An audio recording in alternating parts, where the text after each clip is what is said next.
ജീവിതത്തിൽ ഒരു സെക്കൻഡ് എന്ന് പറയുന്നത് വളരെ നിസ്സാരമായൊരു സമയമായിട്ടാണ് നമുക്ക് അനുഭവപ്പെടാറുള്ളത്. പക്ഷെ റോഡിൽ ഒരു സെക്കൻഡ് എന്നത് സാരമായ ഒരു സമയമാണ്. ഒരു സാധാരണഗതിയിൽ ഒരു ഡ്രൈവർ വാഹനത്തിൽ ബ്രേക്ക് ചെയ്യുക എന്ന് പറയുന്നത് ആക്സിലറേറ്ററിൽ ഇരിക്കുന്ന കാലാണ് ബ്രേക്കിലേക്ക് മാറ്റേണ്ടത്.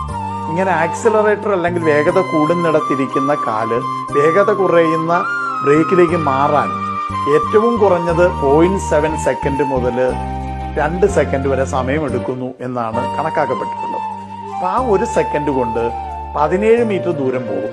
അതേപോലെ ഒരു കാൽനടക്കാരനായ ഞാൻ തിരിച്ചറിയേണ്ട മറ്റൊരു വളരെ പ്രധാനപ്പെട്ട ഒരു കാര്യമാണ് ഒരു ഡ്രൈവറുടെയും കാലേ ബ്രേക്ക് ഇല്ല എന്നുള്ളത്. എല്ലാ ഡ്രൈവറുടെയും കാല് ഇരിക്കുന്നത് ആക്സിലറേറ്ററിലാണെന്നും ഈ ആക്സിലറേറ്ററിൽ നിന്ന് ബ്രേക്കിലേക്ക് മാറാൻ 1 സെക്കൻഡ് സമയം വേണമെന്നും ആ 1 സെക്കൻഡ് കൊണ്ട് 17 മീറ്റർ ദൂരം ഈ വാഹനം പോകുമെന്നും ആ 17 മീറ്റർ ദൂരത്തിനുള്ളിലാണ് ഞാൻ റോഡ് മുറിച്ച് കിടക്കുന്നതെങ്കിൽ എന്നെ 60 കിലോമീറ്റർ വേഗതയിൽ തന്നെ വാഹനം ഇടിക്കുമെന്നും ഉള്ള തിരിച്ചറിവാണ് ഒരു സെക്കൻഡിനെ വലിയൊരു സമയമാക്കി മാറ്റുന്നത്.